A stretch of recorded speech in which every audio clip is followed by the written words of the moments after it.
2023 সালের শেষের দিকে চট্টগ্রামে যুব পরিষদ গঠন করার জন্য এবং বিভিন্ন দরবারের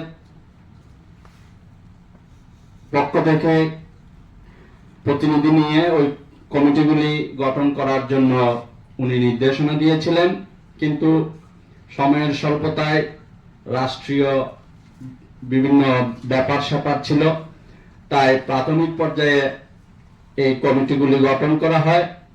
পরবর্তীতে যদি আরো বিভিন্ন দরবার ওনাদের আর ভক্ত মুরিদানদের নাম সংযুক্ত করলে নিশ্চয় কেন্দ্রীয় পরিষদ, বাংলাদেশ তরিকত পরিষদ বিষয়টি বিবেচনা করবেন। আমি এখানে যে সকল চট্টগ্রাম জেলা শাখার অধীনে যে সকল থানা কমিটিগুলি গঠন করা হয়েছে, আমি ওই থানা কমিটির থানার নামগুলি উল্লেখ করছি। বাকলিয়া থানা কমিটি গঠন করা হয়েছে,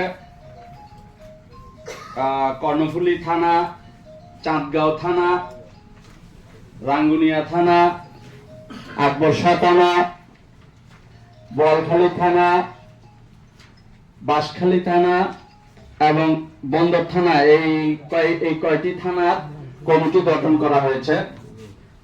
এর মধ্যে বেশ কিছু বিভিন্ন দরবারের আশেকান ভক্ত মুরিদানরা রয়েছেন। সময়ের স্বল্পতার কারণে আমি এখানে সকলের নাম উপস্থাপন করছি না। এছাড়াও বেশ কয়েকটি কেন্দ্রীয় তরিকত পরিষদের পক্ষ থেকে চট্টগ্রামে এবং বরিশালে কয়েকটি অনুষ্ঠান হয়। চট্টগ্রামের পক্ষ থেকে চট্টগ্রাম জেলা পরিষদের জেলা যুব পরিষদের পক্ষ থেকে ওই অনুষ্ঠানগুলিতেও আমরা অংশগ্রহণ করি। ইনশাআল্লাহ চেষ্টা করব আগামীতে আপনাদের আপনারা যে সকল কর্মকাণ্ড এবং কর্ম পরিচালনা করবেন তার নির্দেশনা অনুযায়ী আমরা যুব পরিষদকেও সেভাবে আপনাদের কাজে সম্পৃক্ত করার জন্য আশা করি আপনারা আমাদের প্রতি আশীর্বাদের দৃষ্টিতে দেখবেন, দয়ার দৃষ্টিতে দেখবেন। এই আশাবাদ ব্যক্ত করে আমি আপনাদের প্রতি কৃতজ্ঞতা জ্ঞাপন করে চট্টগ্রাম জেলা যুব পরিষদের পক্ষ থেকে সকলকে আজকের অনুষ্ঠানে কষ্ট স্বীকার করে দূর দূরান্ত থেকে আসার জন্য কৃতজ্ঞতা জানিয়ে আমার বক্তব্য এখানে শেষ করছি। আসসালামু আলাইকুম ওয়া রাহমাতুল্লাহি ওয়া বারাকাতুহু।